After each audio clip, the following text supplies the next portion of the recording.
Kalera Mugi TV kawa wacho ni ngima en mwandu. En ga morna odiechieng' mar bedo kodi wapuonjre wang'iyo kaka wanyalo bedo kod ngima makare. Iluonga ni Ruth Otieno. Yena mondo mi arwake wendo wa kendo daktari wa obonyiswa ni nyinge nga en nyakanye olonye weche mage kaito wadonje twak achiel kachiel. Machiegni daktari. Erokamano nya Ruth, iluonga ni Phoebe Ongadi, an Nyarongo Kamagambo. Alonye weche meke puonjo ganda kaka wanyalo tiyo gi chiemo mondo wageng' tuoche kata mondo wathiedh tuoche. Gi dho ngere wacho ni dietitian kata nutritionist kata public health expert. Wacho ni chiemo nyalo bedo milibili ne dhogi kata mamit ne dhogi to rach ne dendi. To samoro bende rach e dhogi to gero dendi. Kore momiyo wan kaka wuone mondo watwagre e weche chiemo makare. Erokamano ahinya. To kopogore kod mano bende wacho ga ni in gi michamo. Tiende ni kichamo gigo makare to ibiro bedo makare, dendi biro bedo makare chakre obwongo nyaka dendi duto te. Emang no kelnwa twak ma kawuono weche mag obwongo kachiel kod chiemo makare. Dobed kamano koso? Kamano kabisa. Wakuono do wacho ni ere kaka wanyalo pidho obwongo nikech dwe mar 5 dwe mar 6 miluongo ni mental health awareness month. Manyiso ni wang'iyo kaka wanyalo kwe maber e weche meke obwongo. To ere kaka wanyalo tiyo gi chiemo. To weche meke nutrition gi obwongo osebedo kimiyo ratil mapiny nikech ji mang'eny ok ong'eyo ni nutrition kata mana gik ma wachamo bende determine kabisa health mar obwongo. Kendo tuoche meke obwongo inyal geng' gi nutrition. To kata ka gisedonjo be pod inyal thiedhgi yo mar nutrition maber. Koriwore gi yedhe moko meke daktari. Koro nutrition kata gigo mwachamo, chiemo mapidho obwongo ber mondo wang'i kawuono to gin chiemo mage. To ere chiemo bende marach ne obwongo. Koro mane twak mobedo godo kawuono. Nikech kama wachiemo to wapidho dendwa te nyaka obwongo bende. Mana kaka Dr. Phoebe wacheno en ng'iyo weche mag obwongo maber kod chiemo makare. Gimomiyo watere kod twagni nikech wadwani mondo warito obwongo watoke yo mar rite kod buge kende to yo mar rite kod chiemo kata madini mabende owinjore nikech ngima en mwandu tiende ni wang'iyo fuoni mopogore duto te mag del. Adwani mondo wadonje twagni achiel kachiel daktari. Ichako rwakacha kiwacho ni wantiere kod gik mang'eny monego bedni wapuonjore e dweni. To kapok wadonje gigo wadwani wang'e ane kaka tudruok nitiere e kind chiemo makare kachiel kod obwongo. Erokamano, tudruok nitiere mang'eny e kind chiemo makare gi tudruok mar obwongo. Kech wachako gi gimiluongo ni prevention. To kwa wuoyo kuom mental health gin ang'o en status mar psychological, physiological kata mental kaka paro en to gi kaka watimo gik ma kawaida ngimawa kaluwore gi pachwa. Manyiso ni decision making kaka wariwore gi jok moko kaka wawuoyo kaka wagomba kaka wa interact gi oganda kar tich e school. Koro mano nyiso di mental health. Koro wadwa ng'iyo ni to en ere kaka mental health gi nutrition donjo. Mokwongo nutrition kata mana chiemo makare timo mondo gimotim ni mood regulation. Mood ofulo ni en one of the signs make mental health kata mana tuoche meke obwongo. Yudo ka ng'ato nitiere gi mood swing, samoro mor, samoro kuyo, samoro dwano wuo, samoro kodwano wuo, samoro iye wang', samoro bende iye ok wang'. Koro bende wang'iyo ni to en chiemo mage makonyo mondo mano ogere maber.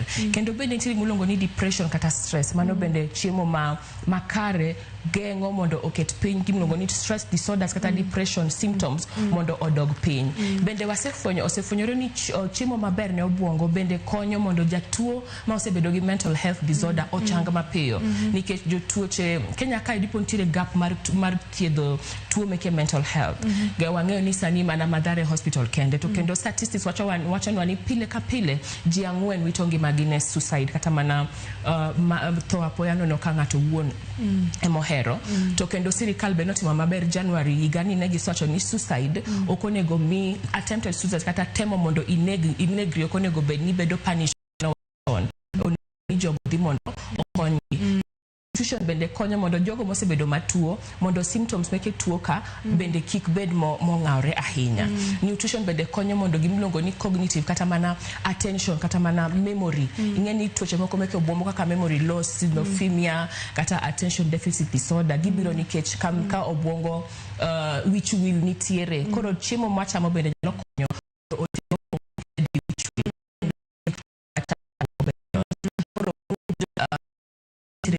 anxiety kata mana stress bende chiemo mwachamo nyalo determine mago. Aero kaka ikele e yore mag weche mag mental health kata weche mag tuoche mag dangni mag paro ikele nyaka kimiwa ranyisi mag siptal ma bende thiedhe weche mag tuoche mag obwongo go. To gima timorega kaka oganda yudo ni kaka ndalo medo sudo bende kaka tuoche mag obwongo medore, gik moko kaka wich wil biro kotenore kod ndalo. Ma ibiro yudo ni higni moko ng'ato kia kata nyithinde nikech weche mag obwongo. To wachni magi nyalo geng' kata inyalo riti kotenore kod chiemo makare. Ponono ni ng'ato osebedo kod chando kata tuoche mag obwongo bende wacho kata loti kod chiemo e gengo wechegi. Kapok wagidhi e gengo wechegi, wang'e ni kaka wanyalo gengo kata kaka wanyalo gero obwongo kod chiemo makare. Moro wanyalo chake kuom rawere kata wanyalo chake kuom nyithindo matindo kaka wamedo sudo mos nyaka kidieny mar joma dongo. Kije koro wach mar mental health age kata age group nitiere gi kidienje mopogore gi gik machando obwongo. Yudo ka nyithindo matindo obwongo chandore nikech gidongo to samoro gi nutrition makare. Ka ochapo donje school to kata mana stress mar school environment cha chiogo kinyi passing exams pressure mantiere ir jonyuol bende chandogi. Kodonje adolescent bende stress donjo, depression nikech kako dongo kaka dende lokore, mood changes gi mood swings. Ka osebedo adult bende koro stress moko donjo, financial management, samoro gin gi pressure kar tich, samoro bende ka omedo bedo maduong' kaka elderly to koro tuoche moko donjo, loneliness bende koro donjo nikech koro ineno kaka wamedo bedo madongo kaka ji koro wewa ka dayo koro donge dala kende, koro loneliness, paro mang'eny chandogi. Koro manyiso ni age ka age nitiere gima chando obwongo. Koro ka wang'iyo nyithindo matindo mondo koro wawach ni nyithindo matin higni 5 kama nyalo konyogi kabisa en hakikisha ni konyuol nyathi to odhoth mar dweche 6. Samo odhoth mar dweche 6 ka ok ochamo gimoro amora to oyudo the nutrients ma support the brain development. Nutrient mokwongo modhi yudo en gimiluongo ni zinc. Zinc no oyude chamiyo madhi konyo brain development. Zinc no ero ema konyo mondo ogol neurotransmitters mabiro konyo nyathini mondo otegre obwongo. Mar ariyo bende oyudo omega 3 fatty acids bende mane chak. To gik mowacho ni oyudo gite en mana kaka koro ng'ama miyo chabe chamo chiemo ma yudo gigoeko. Kendo chako yudo iron, mago gik makonyo obwongo. Koro nyathi samo odhoth bende kako ng'iyo min gi kaka interact, kaka contact chabedo bende obwongo ne tegore nikech koro bedo calm and relaxed. To kendo bende breastfeeding no konyo ng'ama miyo nikech emotional bond cha bende konyo mondo relax, mondo gimiluongo ni postpartum depression odog piny. Postpartum depression en dangni mabiro bang' ka miyo osekonyore. Emo miyo yudo samoro yudo ka miyo wito nyathi.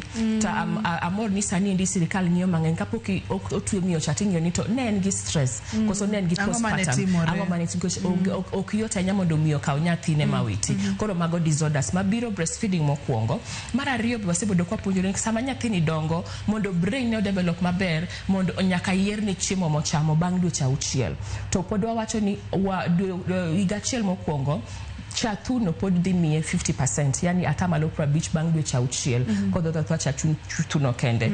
To bang' mano wasebedo kwacho ni kama miye chiemo to wamiye chiemo ma nutritious, yani gin chiemo ma complex carbohydrates, kikwawe bende proteins to kendo kikwawe bende alode, golembe to gi rech kiwango duto.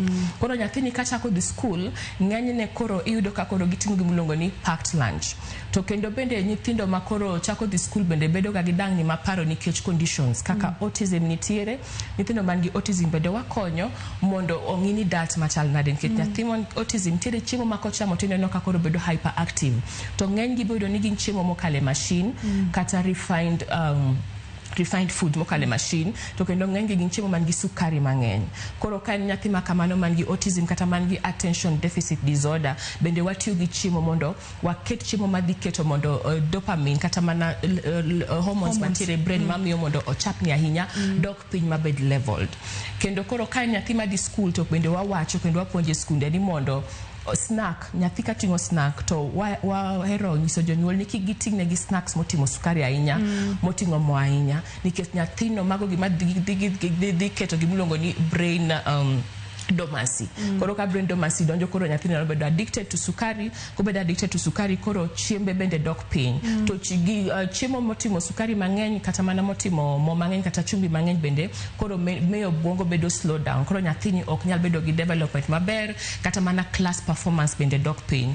Koro waen ka ni ko nyathi ting'o snack at the school going period to nyaka koro waneni oketne complex carbohydrates. Chalo nade mago kaka olemo, onyalo ting'o rabolo gi yogurt, onyalo ting'o simsim molos maber gi njugu oting onyalo kata mana tingo karach inyam kate ma brown mokete bata bende pod ber to ka in adolescent bende koro ema koro some stresses donjo bende wa encourage mondo koro sano kagin adolescents ma yawuoyi to complex carbohydrates kata mana chiemo ma ipothe mahol obed mang'eny to ka nyithindo manyiri bende makelo brain issues obed gi chiemo man gi iron koro kaka gimedo dongo kamano kaka koro wang'iyo kaka gichiemo mondo giwakikisha ni kaka gichiemo ber ka en jok madongo ma igagi osebedo mang'eny kendo koro wang'iyo chiemo maloso paro kata ma boost the memory kaka magnesium wasebedo kwa puonjore magnesium rich foods magnesium oting'o gik mamoko kaka koth budho oting'o gik kaka spices ventire rosemary turmeric mago bende ber ne brain development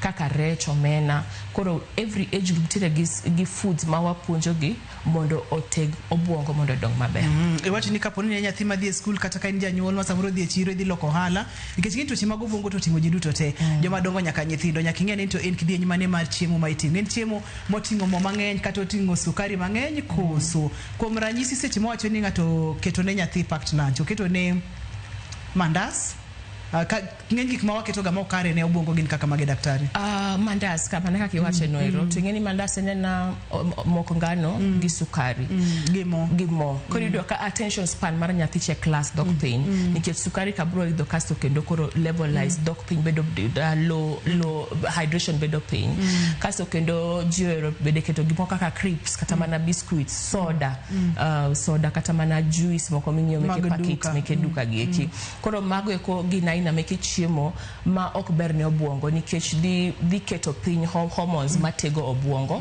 koro ber ka giting'o olemo giting'o gik kaka chak okrash kata mana tong' moboki kata mana njugu achiela simsim molos maber gi njugu mano ber ka ginyalo ting'o moloyo ka ting'o chiemo man gi sukari mang'eny samoro bende kaponi tedo nyoyo gi kainago tinyalo ting'o nyoyo anyalo keto ne nyoyo ko yienegi ka inyapono ni nyalo kete yo moro moko bed mang'ich ma anga nyalo chandi kod weche mako awinjo kimulo weche mag njuke kachiel kod kothe magi kidienje mopogore opogore mag njuke kachiel kod kothe go daktari koro njuke kachiel go kod kothe gin achiel ne gimiluongo ni superfoods superfoods gin chiemo maber ne obwongo iluongo ni brain healthy foods koro gimomiyo owuoyo kuom njuke gi kothe gin gi kidienje mopogore man gi benefits mopogore mokwongo gimiluongo ni kothe mano kodhi mar pumpkin obed kodhi mar budho obed kodhi mar simsim bende mago kothe gin gimiluongo ni magnesium kendo gin gimiluongo ni zinc koro magnesium gi zinc ni gin gitego hormones makonyo mondo structure mar brain cha obed healthy gi strong kech gima wachamo dhi e obwongo koro gin bende giber kabisa kata ne jotuo mosebedo gimiluongo ni xerothemia kata mana attention deficit disorder manero konyo gi mondo odog piny e obwongo gi mondo obwongo gi obed healthy kendo wantiere gimiluongo ni nuts and seeds koro nuts e group mar njuke ntiere kanyero cashew nuts ntiere ground nuts nuts go te gin gimiluongo ni omega 3 fatty acids omega 3 fatty acids ni en bende okonyo mondo o release hormones the feel good hormones those feel good hormones konyo gimiluongo ni mood regulation koro mondo mood cha kik bed too much kik bed too low obedo mood regulated maber koro njuke kata mana gi kothe gi kiber kabisa no wasebedo ko puonjore ni mondo icham kodhi samoro ok nyal bedo mayot mondo ichiki cham sate kaka koth budho nyalo kete nyuka wasebedo kwa wacho kamano idhi rege gi nyuka ichele matin maonge mo tiriwe gi mogo gigi nyuka midhi rego ka to oregore kanyakla simsim bende yot nyithindo ohero chamo kendo bende kata mana simsim inyal tede mchele mit kabisa loka maler to sami keto mchele cha tiketo gi simsim mit mane poko dwaro yudi mano simsim e mchele otingo magnesium otingo zinc otingo omega 3 fatty acids koro jowinjo wa mawinjo e juma chiel temi cham njuke kata didek e juma mano dala birio didek e juma chamo njugu moro inyalo chamo njugu no gi nyuka sapar kata mana gokinyi sangwen njugu no podi nyalo kete kaka peanut butter mano moru richa joluo bendo ng'enyo ngetedo njugu anjugu moro mitedo chiluongo magira mitedo mamit gi rabuon mano bende achiel kuomgi koro dideke juma temane na mondo icham juke to ka inyalo yudo kinyalo madho nyuka to nyuka no obed gi kodhi obed kodhi mar pumpkin kata obed kodhi mar simsim bende pod ber kabisa koro mayudore mayot gin pumpkin seeds gin simsim to gin njugu to mayudore matek matin jok manyalo bende cashew nuts flax seeds mago bende yudore do ogingenya lakini mwanyalo yudo to wabed go mondo watego buongo gi zinc magnesium to gi omega 3 fatty acids. Dr. Fibi wacho kata ni tematek dideke juma ichamo njugu nyalo chamo e yore mopogore opogore mana kaka lero no yino mondo mikikwano to seche ma ionge kod madini makare ang'o matimore ne obwongo ni mane madwani mondo mwaduogo godo kwa seka oyweyo omiyo kikidhi mabor kata matin kikisudi.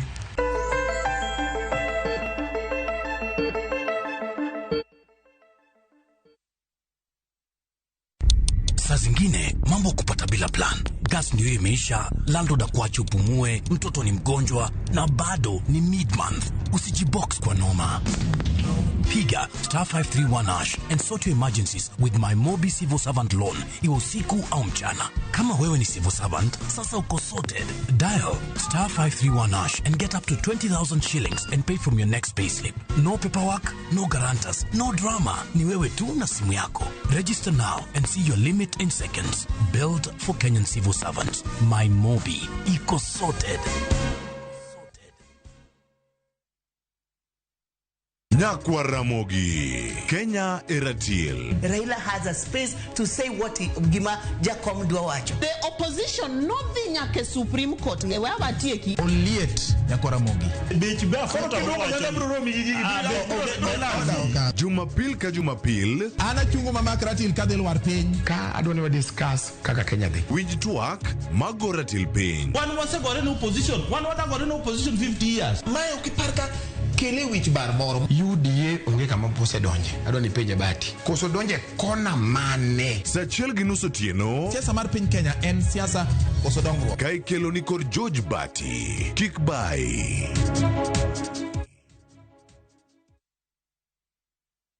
Je, wewe ni dereva taksi ama mwenye boda? Bas, habari ndio hii. Sasa kuna platform mpya ambayo inakutambua na ina reward efforts zako. Karibu WeGo. At WeGo, you're not just a driver, you're a partner. Enjoy the lowest commission in the market, only 10%. No hidden fees, no stress, no drama.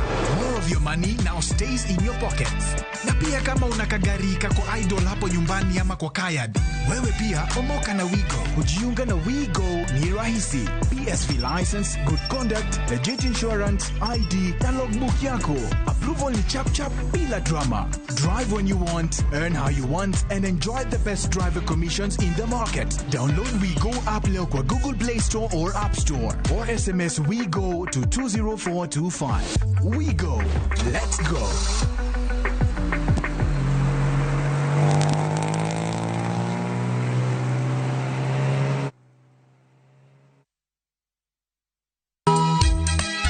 E piny ma ji dwaro ahinya bedo gi geno, nitiere kamoro ma yie manyien yudore.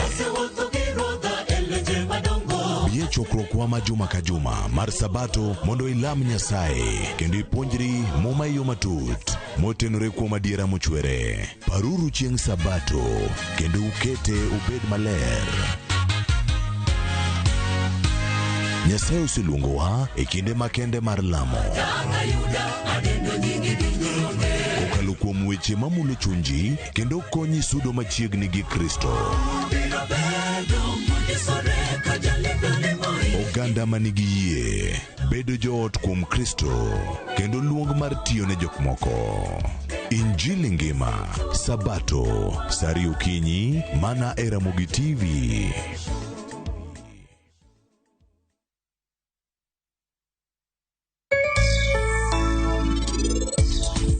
Ineno tendne. Plus all the workers, all the utensils, plus the goodwill and the title deed marker. Osnami 2,000 bob.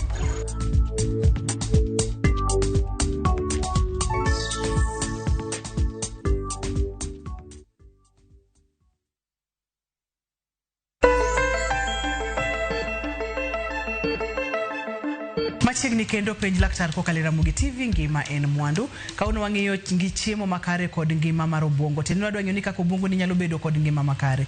Dr. Phoebe sepimonwa kaka wanyalo rito nyithindo, kaka wanyalo miyo gi chiemo kod gigo makaber to konego beni waketo negi mondo mi gitingi dhi godo skul nikech dhi rocho obwongo gi mabende opimiwa ranyisi gik moko kaka mandazi, soda, biscuits kod gik makamago. Kata kamano, gika mwadonje ne daktari ni mondo miwang'ia ne kaka koso madini makare nyalo rocho ngima mar obwongo. Erokamano ahinya Ruth. Obwongo chalo organs moko mag del. Koro koso madili ka wawuoyo kuom madili mokwongo koso iron. Iron en madili makonyo mondo oxygen ochope obwongo.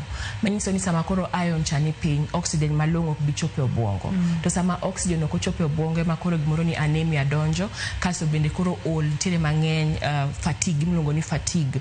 Kendo bende joka koro ng'ato nigi headache mang'eny. Koro mano gimokwongo madili manyaka wang'i mondo koro obwongo otegre malong'o. Koro nutrients gi te nitiere ma koko ti maber to rocho obwongo. Kendo chiemo ma ng'eny ne rocho obwongo gin mana chiemo mosebedo kwa kwero kae, chiemo mang'eny gi sukari. Ket sama ng'okero gi sukari kendo bonogo temporary comfort. Temporary comfort niendi wuondo obwongo kaso obwongo bedo hyperactive. Koro sama sukari cha dok piny to kendo koro levels meke teko mar del dok piny nikech obwongo achiel. Koro kendo chiemo mang'eny gi chumbi bende wasebedo kwa wacho. Koro manyiso ni mondo symptoms meke tuoche meke obwongo ka odog piny, mago depression, anxiety, stress, mood swings, kata mana irritability. Irritability en ich wang' mapiyo, irritability. Koro mago eko symptoms ma kawa yero chiemo maber to nyalo konyo. Koro chiemo maber mokwongo mwasebedo kwa wacho mayot yudo en rech. Kendo ka en rech to omena kendo ber zaidi. Omena ber zaidi nikech en gimiluongo ni omega 3 fatty acids. Omena en group mar chiemo miluongo ni superfood. Superfood ofulo ni en chiemo achiel to ting'o gik mang'eny. Omena oting'o miluongo ni proteins, iluongo ni essential fatty acids. Essential fatty acids gikonyo mondo gitego obwongo. Ema miwinjo kiwacho ni jomo Nyanza nyithindo riek. To riek nikech cognitive development, serotonin mantiere i omena konyo mondo the brain development obed stable. Kendo nyathini koro samoso moto oparo mayot. Kawa wayo omena kendo kata mana ngege bende ber kabisa. En gimiluongo ni superfood. Kwa mara ariyo superfood mantiere kendo mowuoye en gimiluongo ni njugu mane wasewacho cha. Obed njuke te. Gin superfood keshen gi bene en chiemo achiel to oting'o kidienje mang'eny mabeyo. To kendo en chiemo makonyo mondo ket brain development. Mana kaka waneno mano rech moketnwa kanyo. Superfood machielo iluongo ni tong'. Tong' bende en superfood nikech en very beneficial to brain development and brain strength. Koro tong' cha en gi choline to entire gi proteins, en bende gi calcium ma bende konyo mondo otego obwongo. Mana kaka calcium konyo lak, leche meke obwongo bende dwaro calcium nero mondo otegre malong'o. Superfood machielo bende mwawuoye en gimiluongo ni green leafy vegetables, magi alode ralum. Token skuma wiki kendo osebedo kwacho ni terere, managu, kunde, skuma gin gimiluongo ni antioxidants. Antioxidants gin chiemo mageng'o gimiluongo ni oxidative stress made chando obwongo. Kendo gin gi antioxidants mageng'o bende tuoche moko mondo kik dhi obwongo, manyiso ni gimiyo del immunity kata gimiyo del rateke. Koro alode gi ber kwachamo kendo giber kabisa kata ne nyithindo. Obed it budho, kata mana jomoko bende tedo nyaka it oganda mapodi yot cha, ber kendo mit kabisa. Superfood machielo en avocado, mwasebedo kwa wuoyo. Avocado en superfood nikech en group nongo ni other fruits to en gi omega 3 fatty acids. Omega 3 nyakangwa wacha nikech en chiemo ma very close to obwongo. Ochalo chiembo obwongo. Ochalo chiembo obwongo. Koro fatty acids mantiere avocado ka. Koro momi wacho ni kata ka ng'ato temo mondo olos meal plan to kata mana gokinyi nyalo loso nyuka kacha cha udhi bedo gi complex carbohydrates bende superfood ne obwongo. Kendo complex carbohydrates da bende konyo gut health. Gimiluongo ni serotonin mwawacho niendi 90% ne ilose gut health, ilosore gut. Koro kosebedo manufactured gut koro kodhi obwongo. Manyiso ni chiemo ma obwongo chamo ber bende gi gut foods. Koro gut gi obwongo dhi kanyakla. Koro complex carbohydrates ka konyo mondo gimoro mwasebedo kwa wacho ni probiotic to gi prebiotics magero gut microbiome obed maber mondo nutrients ma chemical ma wacho no obed malong'o e obwongo.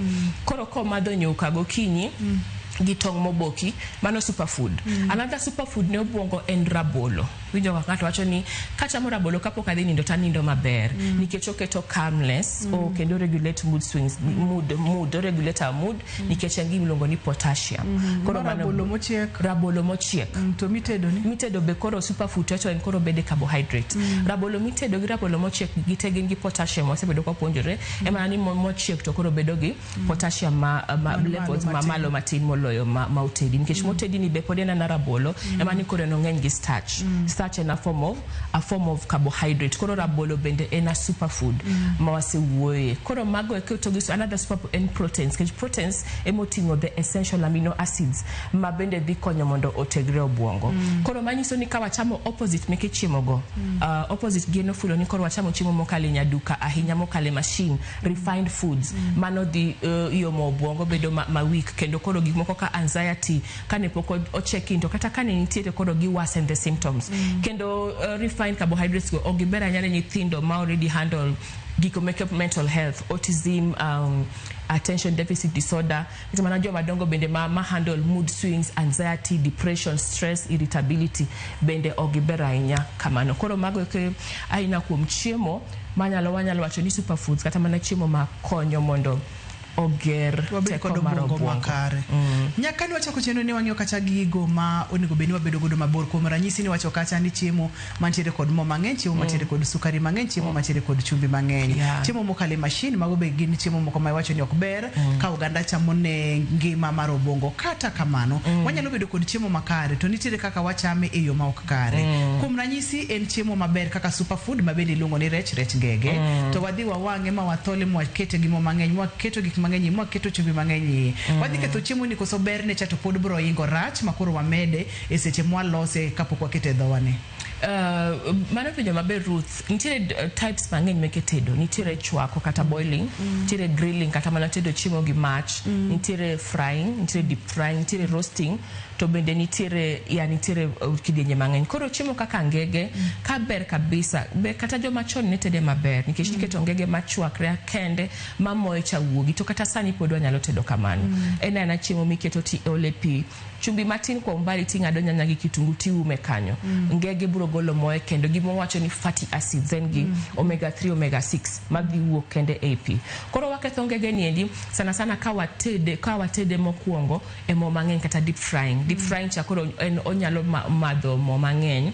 Kanya ka wa deep fry to waketa gi mo maler to ipan fry mana matin. To mano mana dichiel ka dichiel. Nikech ka wachamo ahinya ngege ma deep friday chiro kata kumne samoro mocha osetedo ngege mang'eny to sama koro lokore chalo iro cha bende kendo nyalo kelo nwa problem e dendwa. Koro mano mokuongo. Mar ariyo bende sama ka wakete mo mang'eny to ka wakete mo mang'eny to wanyalo kao modhi ma ok ler kendo bende ketho ne rachne. Koro kaber kabisa to ngege cha inyalo bule, inyalo chwake to kata kanya kilute mo keta mondo bed pan fried to kendo mano bende chalne omena mochiel mite dhok to samoro ko ber ne dendi to mochoko chaka maber kata motedi mit kabisa kendo be omena mowe mogolo moe en very healthy. Koro kako seng'ewa ni joluo wachamo rech kikwa we nikech rech ne moto konyo nyithindo kikwa keth rech gi emomiyo nyithindwa emomiyo wan kama wantie nikech rech. Koro kikineno omena chiemo marach, omena chiemo maber, rech chiemo maber to mana kaka Rutho wacho koro kaka watede bende nyaka wang'ini watede maber. Ok obedo gi mo mang'eny, ok obedo gi chumbi mang'eny, bende ok obedo gi mo, ok ochwake iro gi mo moselokore rateng'. Ok ochwake iro gi mo moselokore rateng'. Imulo kamoro kanyo ni omena mochwaki kachiel kod omena ma olutemo matinde bende thothne watimo kamano ni mochwak cha ber saidi tiere ni e lony mar luto omena e moni watime ober ne dhok to ober ahinya gi ok ober ahinya ni en ang'o morach godo? En mana nikech odhi modho mo nikech omena kaka imedo deep fry ne kaka odhi modho mo mang'eny. Koro sana ka en motede chiro gi to ikia ni mono osebudho manade. Koro dichiel ka dichiel nyalo wang'o matine motitedo to kaber to chako omena dhi wuok mamit kabisa kichwake maber gi kitungu gi nyanya kendo soup ne cha bende ber gi nyithindo gi omena wuon nikech en gi calcium, en gi proteins, gimiluongo ni essential fatty acids. kopogore kod mo masamoro yonge godo kod adiera ni en mo makare, iwacho ga ni liet kata temperature ma itedo godo chiemo bende nyalo nego kata nyalo wito madini moko. Kuom ranyisi nitiere alode mathoth ne iwacho ga ni kichwaka ahinya ibro wito madini go. To nitiere moko ma bende inyalo chwako to kichwak ahinya. Seche mo wang'o rech kata seche ma deep fry rech en ga gi temperature mamalo mokalo. Kipimno ni liet mamalo no bende nyalo nego madini, nyalo ketho madini koso liet to ketho madini. Liet to madini oko kethi en mana nikech ng'eni proteins kata mana flesh foods they are stable under high heat. Manyiso ni katikete high heat madini ok kethore. En mana ni koro toxins moko mabro medore iye. Koro ka toxins medore iye to samoro nyalo kata mana overpower madili manentiere ka. Kaka koro ringo awach nyama choma kikao mi ichoma imod olokore rating. Pod en gi proteins lakini koro bedo gi toxins moko bende manyalo bedo kata mana cancerous gik makamago eko. Winjo ka director na chwalo wachno gi kocha carcinogenic. Ero kama na nyanya kwa magejo winjo weche go wang'yo kaka wanyalo rito bongo wa mondo mi obed eyo makare. Tingeni rito bongo ok chak ni ka ng'ato osebedo maduong' kata ka higni oseniang ticha ko seche mamiyo mako ich cha. Seche ma nyathi brain ne developing ng'ama miyo cha miyo ni chiemo nang'o. Seche mo senyuol nyathi ni daktari wacho kacha ni dweche 6 ka nyathi ni dhotha tok dweche 6 gi bende pod teko mar chakcha bro medo rito nyathini. Wadwa ng'eyo midhier ni kata ranyisi ma ka ng'ato neno to nyalo chichni nyaka bende no sechako chiemo marach ma dang'ni kata chandruok mag obwongo osechako donjo kotenore kod chiemo marach. Mokwongo ka wachako wang'iyo kuom jogo ma osebedo diagnose gi tuo mar obwongo. Gin koro nyaka ng'igi malong'o nikech kata mana choices mar chiemo ma gichamo kata mana yiero chiemo ma gichamo they are not stable. Their mind gi ok steady mondo yier ni marach kata maber. Koro jogo ma oseyud gi tuo meke obwongo mago jok mantiere gi symptoms kaka depression, anxiety, stress kata mana tungni mar obwongo, tungni mar ngima and all that. Koro gi nyaka ng'ini gichamo chiemo makare.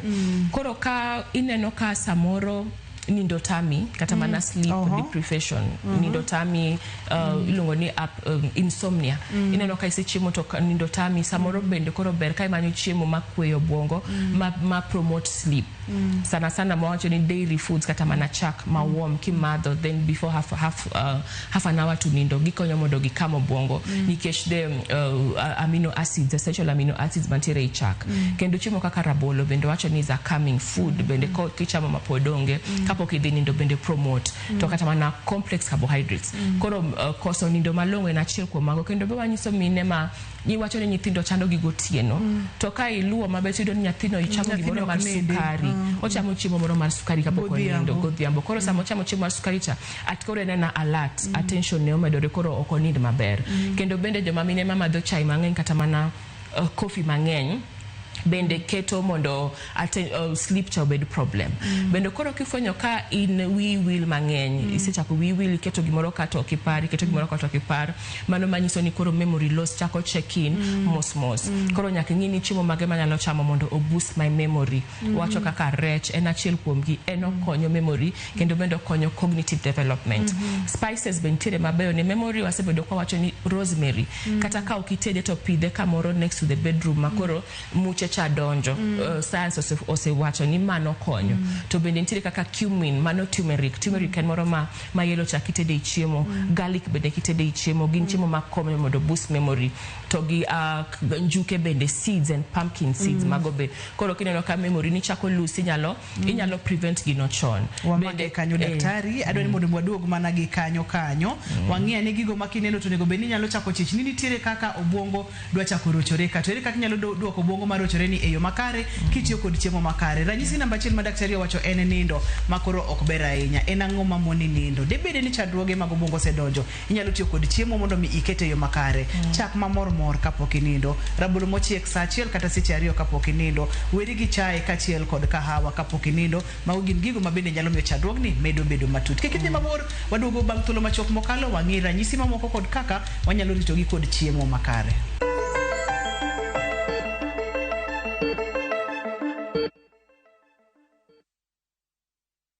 Explore Kenya, tembea na View Travel. Feel the sand between your toes on Mombasa, Diani, Malindi or Lamu's beaches.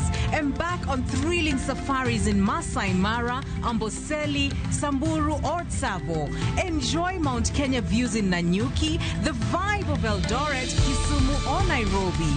Marvel at the wildlife of Lake Naivasha, Nakuru or Elementaita. With View Travel, safari yako iko sorted, easy, affordable and unforgettable. Visit viewtravel.com, call or WhatsApp 0703 254 254. View Travel. Dream, explore, discover.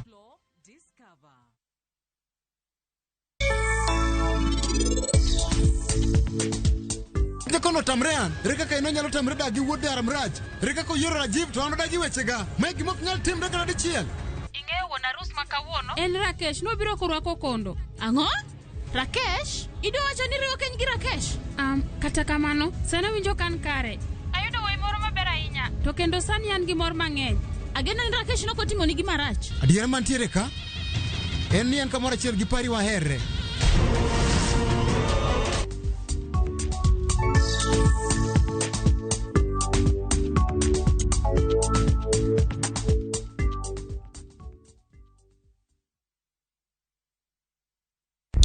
Saa zingine mambo kupata bila plan. Gas ndio imeisha, landlord akuache upumue, mtoto ni mgonjwa na bado ni mid-month. Usijibox kwa noma. Piga *531# and sort your emergencies with my Mobi Civil Servant Loan. Iwe usiku au mchana. Kama wewe ni civil servant, sasa uko sorted. Dial *531# and get up to 20,000 shillings and pay from your next payslip. No paperwork, no guarantors, no drama. Ni wewe tu na simu yako. Register now and see your limit in seconds. Built for Kenyan civil servants. My Mobi. Iko sorted.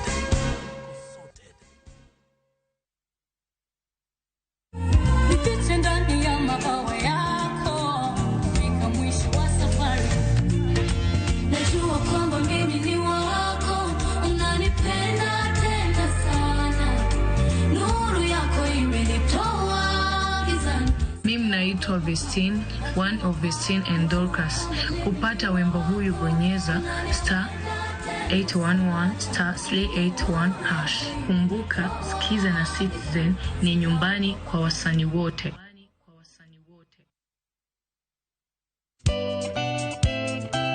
Geso kangeso saparga chiel mamidhiambo. Mbamba toko koma ye tudri koda ngeso kangeso sapaga chiel mamidhiambo e chenro mar tiedero oka kamwabro budho manyanga kowa kelo ni ngolo motimo cathedral. See you there. Tiedero Geso kangeso saparga chiel mamidhiambo Manaira Movie TV.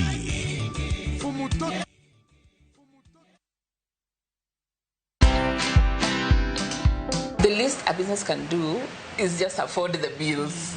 Whether it makes profit or not, that is something you will do later with the marketing and whatever. But I can assure you it's able to service your employees in terms of payroll and the rent at least and utilities and whatever. Most CEOs or most business owners don't pay themselves. So even me, I'm on a salary. After me, I wait for end month like everybody else. Like everybody else. I'm like, telling you, what date is today? Because at the end of the day, when you don't do that, then you will never separate money for yourself and money for the business. They will always be intertwining. So watch this story and more. Download the Citizen Digital app or visit www.citizendigital.com and find the Citizen Originals portal. Kenya's #1 app, Citizen Digital.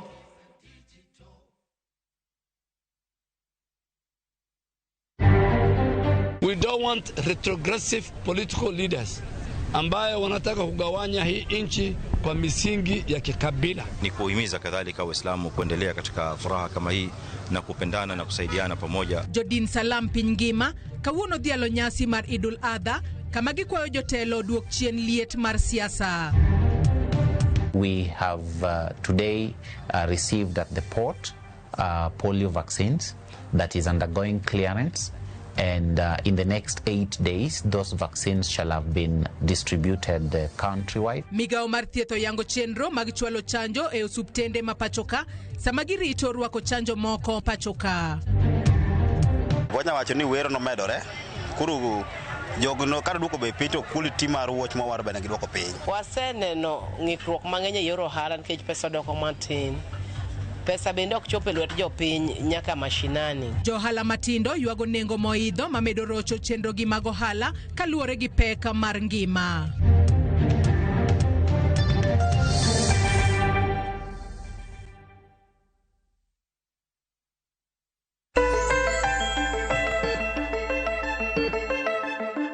Machiegni kendo penj laktar kokalo Ramogi TV ngima en mwandu. Ne wang'iyo ranyisi mag chandruoge mag obwongo kata tuoche mag obwongo ma inyalo fwenyo kod kaka inyalo geng'o gi kod tiyo kod chiemo makare kata chiemo mantiere machiegni kodi. Wang'iyo kacha weche mar koso nindo, wang'iyo kacha nyithindo machapni ahinya seche mag otieno, wang'iyo kacha koso kwe ma internet ra kod dangni mag paro, stress ma sate kod weche makamago. Iwachonwa kacha ni gigo monego bed ni wang'ien kaka chai, ok onego bed ni madho chai ahinya seche ma pok idhi nindo.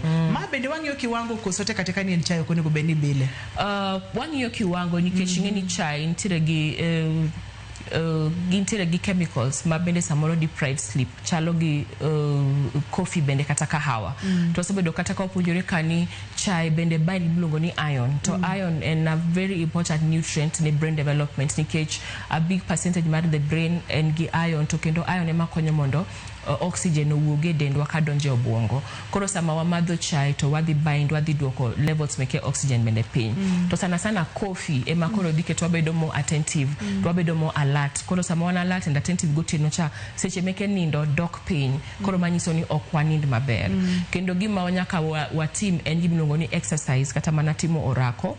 Bende ka ineno ka nindo chako chandi kata ni koro bedo gi insomnia kata koso nindo gotieno nyalo keto bende odiochieng' bedo gi orako sama itimo orako no to ichio organs da kata mano obwongo bende kendo no wuoyo kuom bende wich wil ka neno ka koro wil ahinya to samoro bende memory loss chako chalo donjo piyo mayot kendo sana mae chando jok ma ikgi osedhi ahinya kendo bende dehydration bende ok ber ahinya ne obwongo mano koso pi nikech obwongo en a very big percentage mar pi or water koro nyaka bende wang'eni modho pi to sebedo kwa wacho ni nitiere jok ma nyaka parne gi modho pi nyithindo matindo wiye ok bi wil kendo no bro manyo pi sama koro rio osedonjo to sama rio donjo no samoro dehydration koro sama odhi school ka en school going to waketo ne pi moro oting'o to ka en joma bende iga osedhi nyaka ka the elderly koro gi nyaka pimne pi nikech ka ok opimne to ok obi madho nikech appetite oserumo ginene kiu kata mana rio mar pi bende dok piny koro hydration be nyaka wang'i maber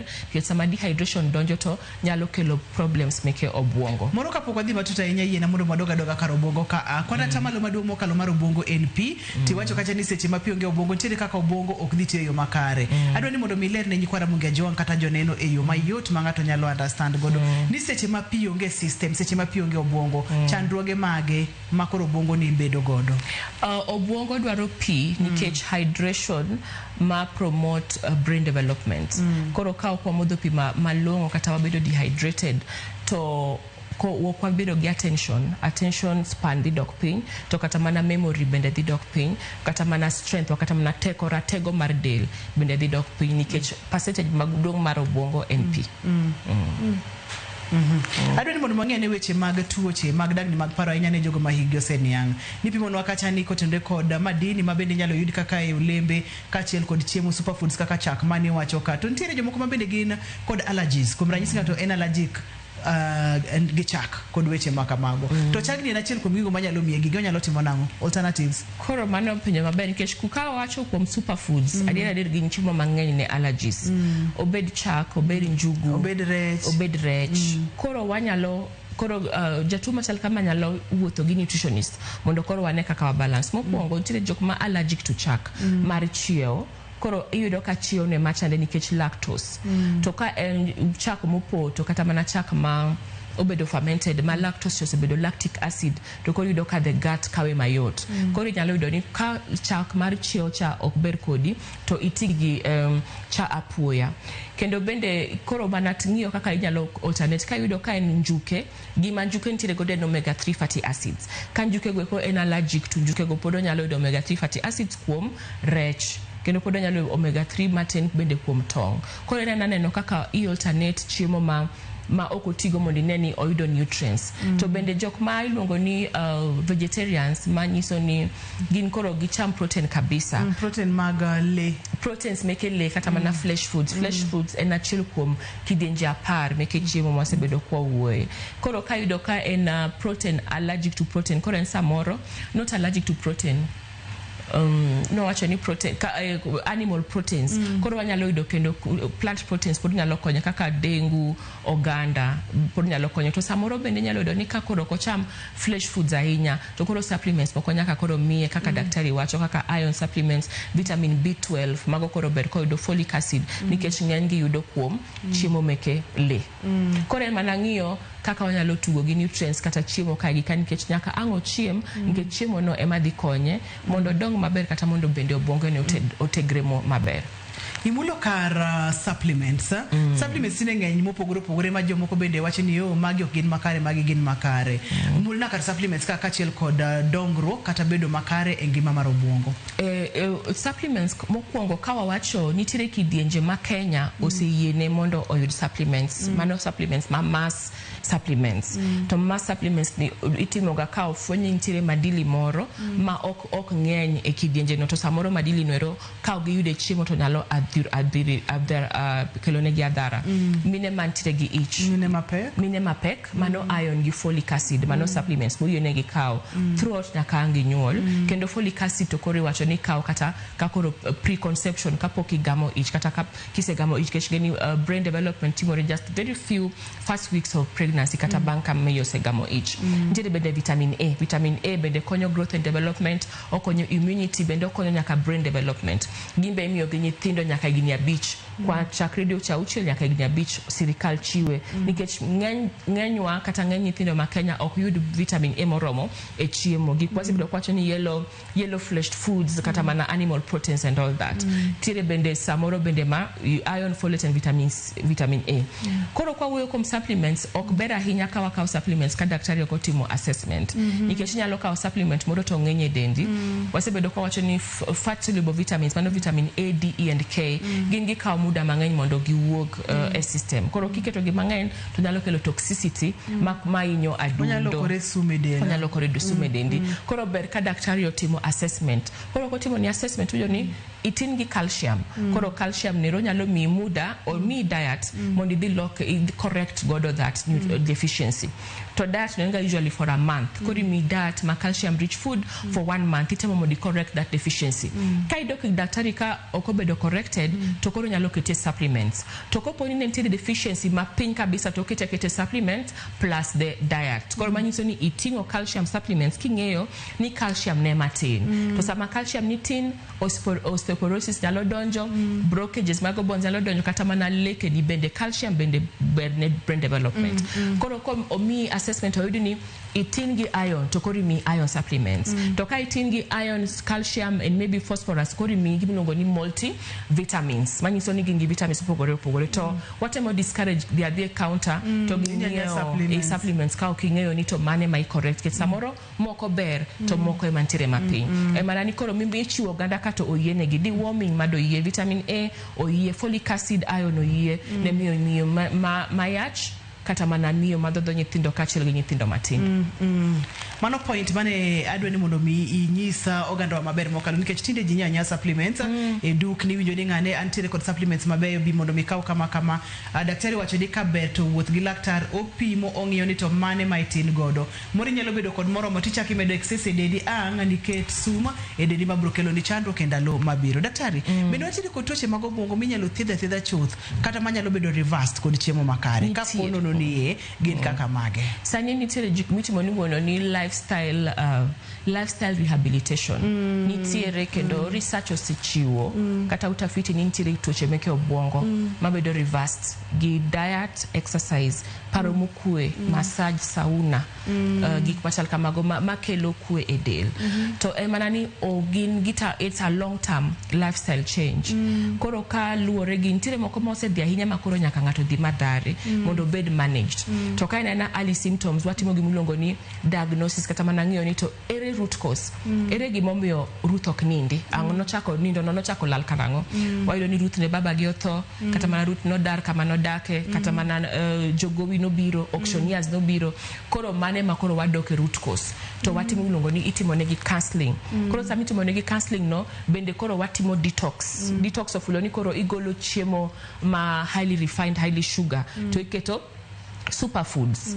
Koro achiwo for example mar breakfast nyuka gitong moboke gi rabolo ber kabisa. Lunch kuon arega kata mana kuon ma brown, omena moted maber mochiek man gi soup ne nyalo ole chak ka koro osechiek maber to gi managu kata mana lot mar managu. Kasto sapa bende nyalo kawo kata mana mchele ma brown, chapat ma brown to gi dengu bende ber kata mana oganda. Superfoods gin gi proteins gi legumes makonyo mondo o relax obwongo. To kanyo inyalo keto matunda bende kanyo. To ka en sa 4 njugu mara chela cha nitiere. To nyuka wacha bende en gi pumpkin seeds, en gi simsing seeds. Wan gi rabolo bende minyalo chamo kapok ng'ato dhi nindo. Koro mago superfoods mase wuoyo ka. Koro gin gi golo highly refined foods. Koro en a total lifestyle overhaul. Manyiso ni igolo chumbi, igolo sukari, igolo mo. To itiyo gi bende yath. Koro wacho ni kata kitiyo gi yath to ok en lifelong. Bende joma idak alura bende iwuoyo godo mondo oketi kama okwe. Ang'eni samoro ngima tek bedo mokwe tek. Lakini nyalo temo mondo irregulize kata mano mondo paro kik dhi ahinya nikech samang stress odonjo depression, anxiety, the fear obedo mang'eny koro chendo. Koro mago eko tuoche meke obwongo nyalo thiedhore kendo yedhe meke obwongo ng'ato nyalo weyo tiyo godo kotimo gimulongo ni lifestyle overhaul. Mchele ma brown, chapat ma brown, mana kaka ni wacho wachako chendo ni nigi nyalo bedo ni ok gimita ahinya e dhok to giber gi del. Omiyo chamo mchele ma brown tek ga matin kata chapat ma brown to bende nise wacho ni tiere kaka nyalo lose mobeda mamit e dhok kendo ber ne del. Kapok wachiko ni mondo imiwa healthy eating tips matindo ma wuok ne okonego wil godo mag chiemo makare. Kikwa wil gi superfoods, complex carbohydrates enosipni, mainly grains and starches ma oko kale machine. Enosiep obwongo kendo enosiep the gut. Sama the gut kata mana chiemo madonje ich obedo healthy to cytosol moro makonyo obwongo cha bedo developed mang'eny to wabedo healthy. Kikwawe alode to kod olembe mage mantiere gi antioxidants, vitamin C, vitamin A, vitamin B's makonyo mondo kel gimiluongo ni duoko piny oxidative stress manyalo inyo obwongo kendo kelo gimiluongo ni antioxidants magero immunity meke dendwa. Kikwawe rech, omega 3 fatty acids bende ber kabisa. Omena, ngege, tilapia kata mana rech moa e dho nam ma Mombasa na ma Lake Victoria gibeyo gite. Kendo bende kikwawe alode sana ma green mago eko iluongo ni superfoods. Kendo mogik waeru njuke, waeru kodhi, kikiwit kendo kikipukoko kodhi mar budho. Kawi poko wil daktari kar pika bende nyakwara Mugajwang, daktari nwache ni pi bende en muhimu kendo ber kawa modho pi ndalo duto te kaka dwarore. Lita diodi chenko di chen? Liter diodi 2 liters katin. 2 liters liter rio katin. Koro pi mondo imodhe maber kichiew gokinyi temi modho glass mokwongo. Nyalo bodo ma warm.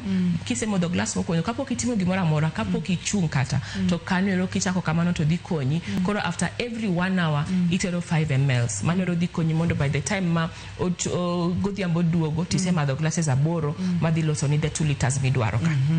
Poni ng'ato tudore kodi nyalo yudi kanye? Wantiere Keme Plaza 5th floor. Kamano. Wabia kanyo. Bia kanyo buro yuda. Ero kama nanya daktari kauno kidwa miwa namba, tindo kimiwa namba kata kamano wabubiro Keme Plaza.